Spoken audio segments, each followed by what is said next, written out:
Yani.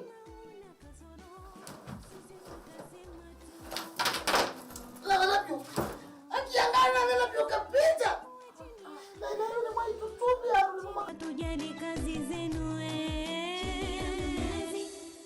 This weekend on KBC Channel 1. I hope that was a rhetorical question, Margot. We don't have time to waste today. Hey, Atito, and how do you think you are to talk to fellow students like that? I can talk to you idiots the way I please. I am now in charge. Teacher, what are those? What do you mean, what are those? I've taught this many times, I have lost count. Hey, Mr. Teacher, maybe you taught that on another class. Nonsense inside that trouser. You think you can put us around as you please? Ne, Atito Japuru. We copy exams together always. No, you think you can teach us what exactly? You know, you're so full of yourself, you know that? Huh? This hard head of yours is going to be your downfall. And now you are talking. Yes, I'm talking, and it's regression, not regression. This weekend on KBC Channel 1. Do we look like the two dumbest guys in the world to you? In this town, you don't mess with the law. You know how fast you were going? 65. 63. The law messes with you. Isn't the speed limit 65? Yeah, it is. I'm freaking out, man. Give me a double bacon cheeseburger. Double bacon cheeseburger, it's for a cop. They're coming back, man! Pull the vehicle over! I'm already pulled over. I'm already pulled over. Pull over farther, man! I can't pull over. Sir, I'm already pulled over. He's already pulled over! He can't pull over any farther! Super Troopers. This weekend on KBC Channel 1. People are now out of their comfort zones because without everything is normal. You know, like you wake up, you go to work, you come back, and then you're satisfied. But now that satisfaction is not there anymore.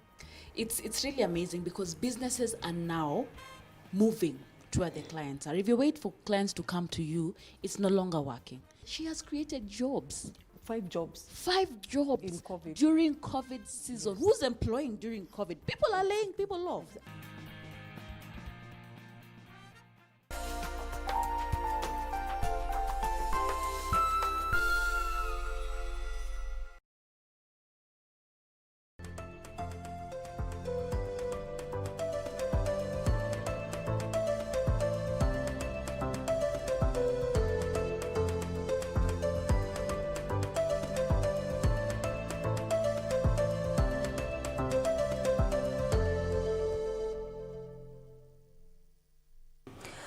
Good morning. Glad you could still keep us company right here on Good Morning Kenya. It is Entertainment Thursday, and we're talking about the new rules as schools prepare for the reopening. Proposed dates are in October that is next month in October. So as a parent, guardian, pupil and student, are you ready to go back to school?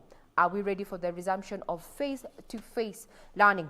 Now, receiving your comments on Twitter, we have Godfrey Mwangi at Mr. Muragori, who says, nah, January 2021. At the same time, we had our first guest joining us live from Nairobi via Zoom, Timothy Ekesa, who is the Executive Director of CAC, saying, as parents, we are not ready to take our children back to school.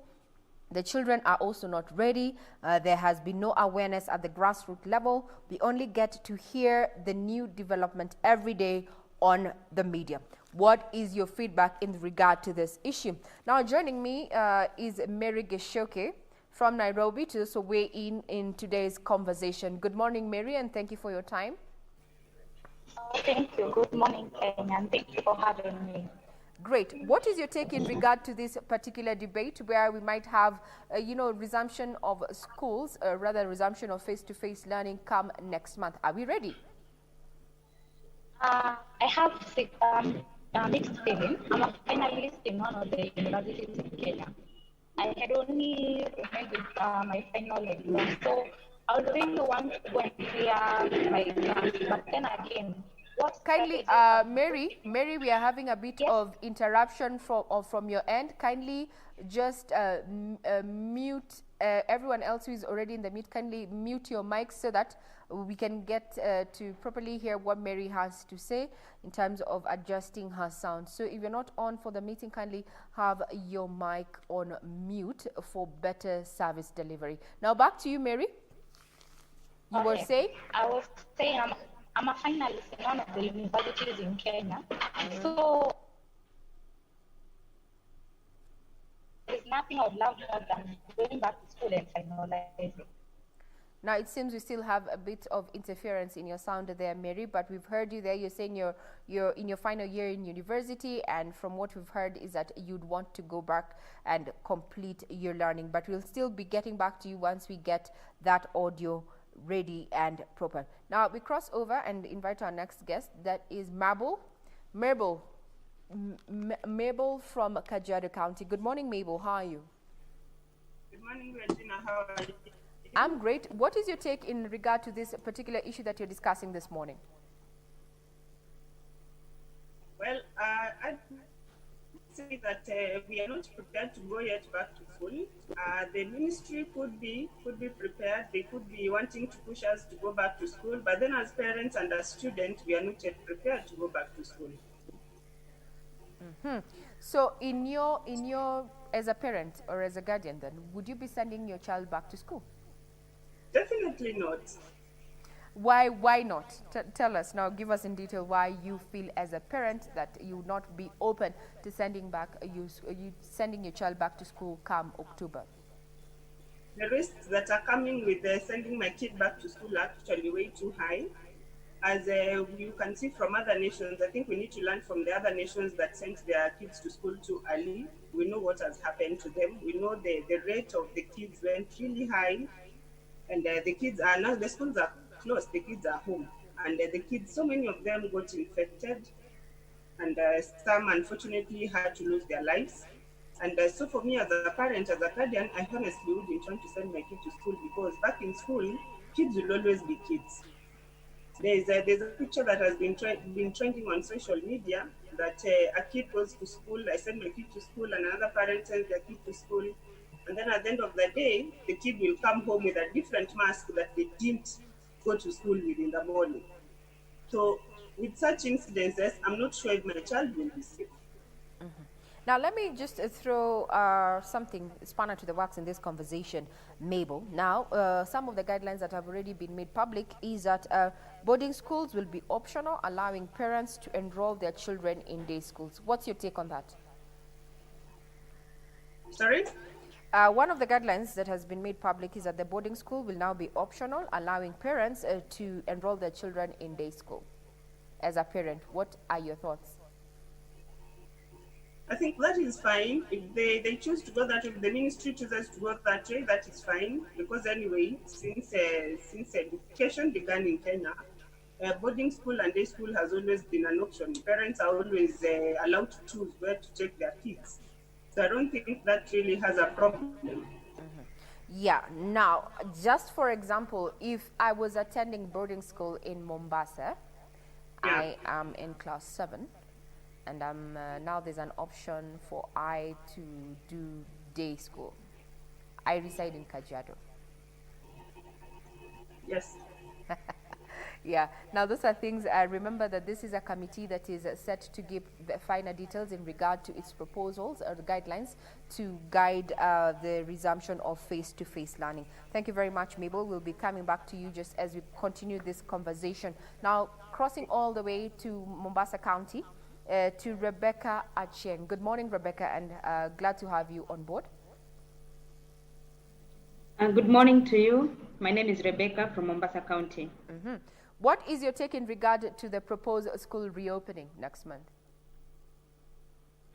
Well, I think my proposal is the government is very ready as it sees, because with them they're seeing that teachers are just at home, they're being paid, but they're not doing anything. But again, when you come to the community, the parents are not ready because the moment it was announced that children are not supposed to go to school, there are those who already used the school fees that was planned to pay for the second term or even third term. So to them, currently, they don't have that fees again to take the children back to school. And also because I work with the organization, and many times we interact with these adolescent girls, and sometimes we talk to them, and it's like they're still not ready to go to school at this moment, because there are a lot of things that are on board that are not very clear. First of all, for example, in a public school, for example, a class has a total of 70 pupils or students. So, so for these children to be in a position where there is social distancing and maintaining all these rules and guidelines for the county government or for the government that has put in place, there's a lot that needs to be done. So if the government feels it's ready, remember the parents are not ready, the pupils are not ready, and how sure are we that all these guidelines are going to be followed? Because children are children, and when they go back to school, there is that mismatch. They are going to hug each other, they are going to socialize as usual because they miss each other. So the moment they still need, there's need for sensitizations for them to be told what is expected of them before going back to school. For this timeline, October is very soon for them to be sensitized on all these guidelines and rules that are there. October is too soon. Children are children. They may swap face masks, and besides, some parents saying that they've already spent money that they had earmarked for school. So, hakuna pesa. Haya. But let's still hear from our next guest weighing in this conversation. We have Judith. Judith from Kajiado County. Give us a brief introduction of who you are, how old, and what you think about the proposed dates. I'm Judith Tinyari from Kajiado County. I'm in class 8, 14 years old. To me, to open schools on October, children are not ready to open school in October because, as Rebecca Achenga said, that the children will swap their masks and they'll come home, some of them with the masks that they did not have when they went to school. And plus October, the candidates will go back to school, but then go back. And December, it's a holiday when it will not make a change. It's better we open school next year when we finish school, not going back and going forth from school, and then we close, we open again. Yes. But now, Judy, you've said that you are a candidate, and some of these proposals that have been put out is just to enable those who are to sit for their KCSE as well as their KCP get to have get to do their examinations. As a candidate, aren't you feeling that this is the right time to go back to school so that you finish your exams, or are you okay with just starting over in January 2021? Sorry. I'm okay with 2021 because when you go back to school after a long time like this without reading, you might find hard time in doing your examinations well, and when KCP comes, you may fail. Thank you very much, Judy, live from Kajiado, who is a candidate aged 14, saying that she is comfortable taking her exams next year. There is no need to rush into resumption of face-to-face learning come next month. Now, let's hear from a parent, Mr. Wamboi Mwaura. Wamboi Mwaura, good morning. How are you? Wamboi Mwaura, we're waiting up for you. Good morning. Good morning. Well, it seems that you can't get to hear us here in studio. Now we go back to Timothy Kesa, who first started us with this conversation, saying that there's no full communication in regard to how the protocols and guidelines are going to be met. Now, Timothy, throwing it back to you as a parent and a person who works within the children's, working with children, then what do you think we need to do to ensure that our schools are ready for the resumption of face-to-face learning, given that the committee have until Saturday to give us final details? What would you want captured? I think one prepare the same way we prepare to close, we also need to prepare to open the schools. And as Judith and the other participants have said, opening school is not just saying close, open, close, open. I can tell you right now that we can learn from other countries. So there's a country in Southern Africa, I'll name it. They have opened it 5 times from July because they open, then they get a case, they close, they open. As we say right now, actually, they are waiting again to open on the 1st of October. And the problem is that they actually did not take time to prepare because right now, say after children going back to school. First of all, we have in this country. You talked about boarding school being optional, but it's not an optional. There are some children who live in Mombasa and they school in Busi. There are some children who live in Turkana and they school in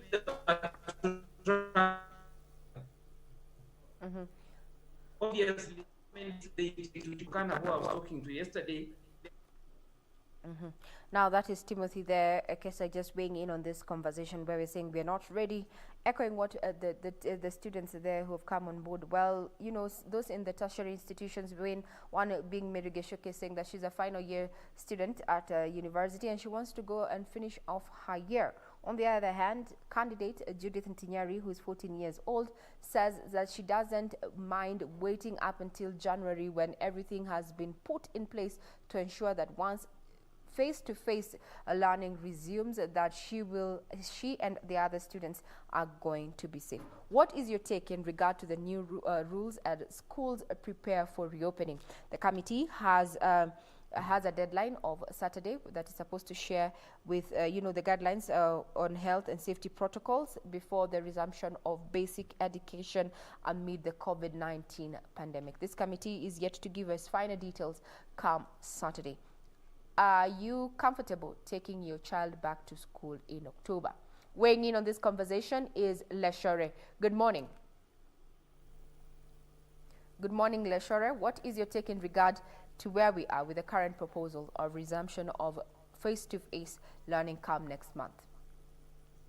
I think the committee that was formed to work on the safely returning of children to school has given its proposal.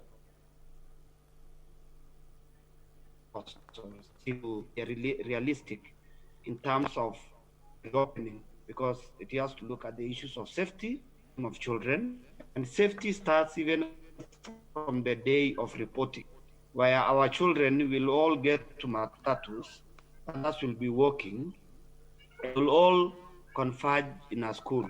These are some of the schools that may have very high sort of populations. So how will you be able to control and prevent the infection? And these children are coming away from homes. Now, talking about Kajiado County, which is characterized by nomadic setup and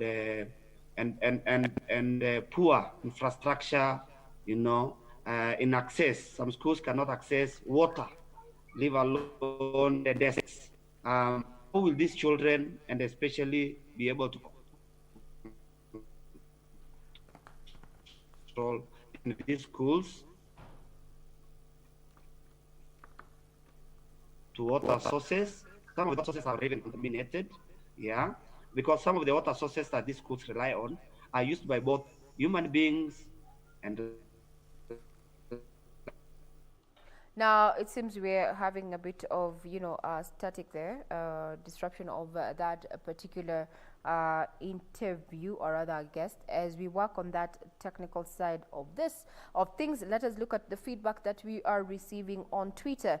Now, Machuka Benjamin says, our health is paramount. I'm not yet convinced by government's preparation towards the reopening of schools because structures are not in place. Tembea mashinani mujione. Thank you very much for your feedback there. Then Limpaso says, absolutely, he is agreeing to what one of our guests said there, is that the schools are underprepared to deal with the current, stipulated health protocols. That is Mr. Limpaso says absolutely. Thank you very much, Limpaso. Now still sampling more of your views and retake from one of our guests this morning, who happens to be a Class 8 candidate in an otherwise if were it not for the pandemic, she would have already sat for her exams, or rather she would have been ready to sit for exams. That is none other than Judith Ntinyari, who is 14 years old, and she says, I'm in Class 8 and I prefer that we resume school next year so that we have smooth transition as learners. If we rush to do the exams, we might not perform well. Remember, the government, Kenya, we already have now 2 different systems of learning. We have the 844 system that is kindly just waiting off. She falls into that particular bracket, while the CBC is already in place. She says she's comfortable with next year. What is your take? Are we ready to take back our children back to school come next month? As a parent, as a guardian, would you be considering that? And if you're not open to such, then what is the reason behind your reluctance? Now, just to share some of the guidelines that have been so far been made public, is that on the issue of libraries and labs, learners will be expected to, at any given time, always be in observance of social distancing of at least 1 meter. Offices and staff rooms should not be congested, and staff must also maintain social distancing. This brings the question to then public institutions, public schools where there's a high population of learners within that particular setup.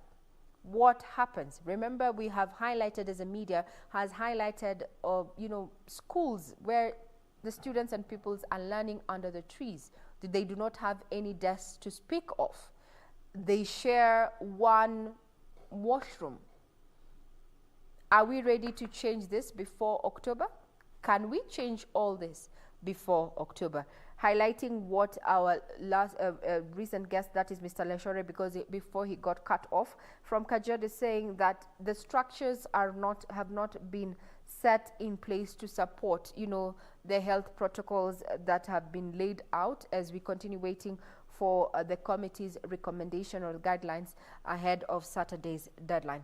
This comes at a time when Kenya records 92 new cases of COVID-19 and 3 succumbed to the deadly virus. That is according to a report that we received 24 hours ago. Remember, we are still in the thick of things, with different functions saying that Wanjiko has gone back to normalcy, yet things are not normal yet.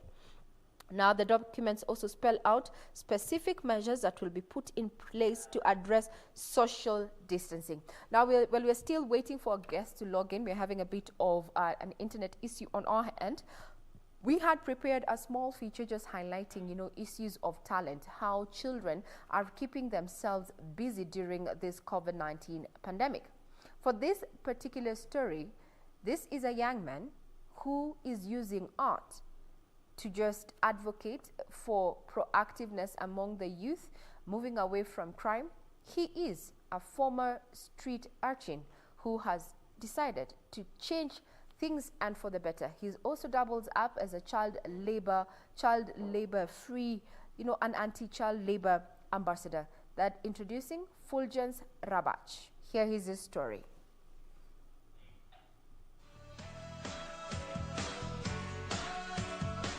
It's through those small things that build up someone. It takes a small seed to bring a tree. So in this talent of yours, you can use it to bring something good. And remember, the tree with fruits is the one that is being beaten. Fulgence Rabat opted for art to get himself off the streets. Like my whole life, since from my background, like from the streets until where I am today, I was just drawing, and though not career thing, I was just like drawing, placing them on the walls, yeah. So this is the thing I've been doing like since childhood. Years later, he dares to dream of being a renowned visual artist. So like from Kisumu School, I want to do fine arts and teaching, so that I can teach others art. Yeah, so like I want to pursue this career. Using the grider method, he has made a few remarkable pieces. Drawing, as you can see, it depends on the type of drawing you're doing. But for me, I use the grids method, whereby you do the boxes thing, The grids help you to make it clearer and focus on the dimensions so that the eyes won't be bigger than the nose and like everything is equal.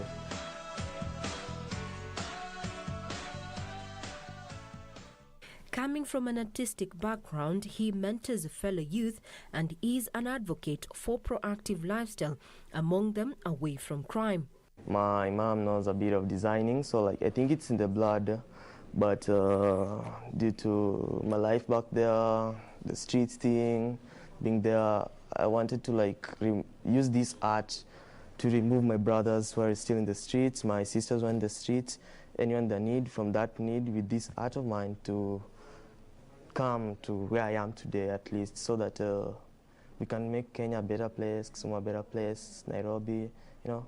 For Fulgence, art is a talent he is willing to explore and not child labor. Okay, no one is born rich, no one is also born poor, but luckily enough I wasn't born rich, so when we were still in Nyalenda, when we were still like there, we used to do horrible things still to survive.